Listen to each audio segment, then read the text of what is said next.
पहले भाजपा सरकार ने देश की 80 करोड़ जनता को मुफ्त राशन दिया, अब भाजपा देश में सिंदूर बांटेगी।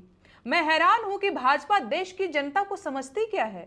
भाजपा देश की जनता को क्या बनाना चाहती है। भाजपा के एक नेता क्रोनोलॉजी की बात करते हैं तो क्रोनोलॉजी मैं समझाती हूं। समझिए, पहले ये लोग झूठ बोलकर और 2 करोड़ नौकरियों का झांसा देकर सत्ता में आए, फिर इन्होंने हिंदू मुसलमान का खेल खेलना शुरू किया, लोगों को आपस में लड़वाया, फिर मुसलमानों की मॉब लिंचिंग हुई, फिर आतंकवाद और भ्रष्टाचार से लड़ने के लिए नोटबंदी हुई, मध्य वर्ग के लोग निम्न वर्ग में आ गए और गरीब लोग सड़क पर आ गए। इसमें इंटरेस्टिंग बात यह है कि ब्लैक मनी पर लगाम लगाने की बात कहने वाली सरकार 1000 और 500 के नोट बंद करने के बाद 2000 के नोट लेकर आई, जबकि 2000 के नोट के फॉर्म में काले धन को छुपाना और ज्यादा आसान हो जाता है।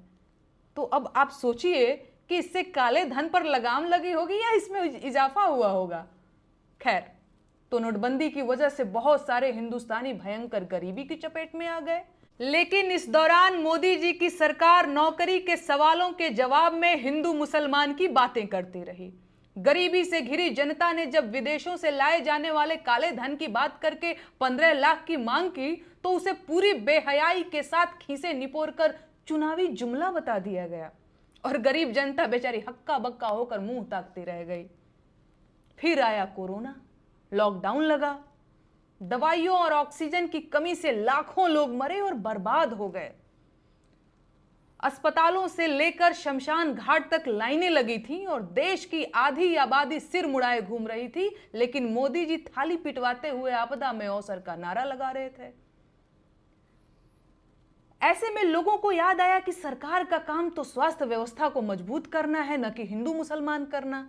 लेकिन यह समझदारी थोड़े ही दिन तक टिकी और लोग फिर से हिंदू मुसलमान की बातों में मगन हो गए।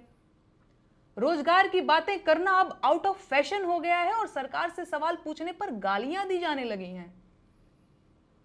आतंकवादी हमलों से देश को बचा पाने में नाकाम रहने वाली सरकार के मुखिया मोदी जी ने शहीदों के नाम पर वोट मांगा और फिर से सत्ता में आ गए।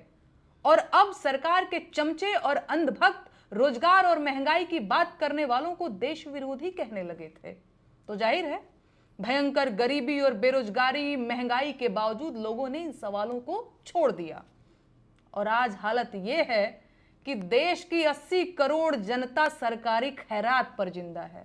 मेरे ऊपर सरकार से सवाल पूछने के लिए देशद्रोह का मुकदमा दर्ज किया जा चुका है और सरकार देश भर को अपना सिंदूर देना चाहती है।